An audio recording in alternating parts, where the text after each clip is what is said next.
Hey guys, in this video I'll show you how to change your username on chess.com. Now the first thing I want you to do once you're logged in, come to the top, right click on this gear cog, okay? And this will lead you to your settings. Now under here you should see a profile, okay?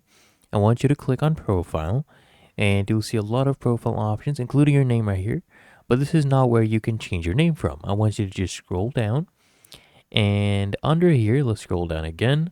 You should see username and your username right here. Just click on change, okay?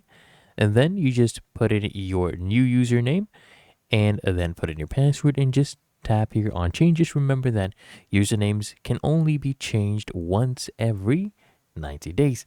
Otherwise, it's really that easy. If you found this video helpful, make sure you smash that like button and subscribe to the channel. I'll see you in the next one.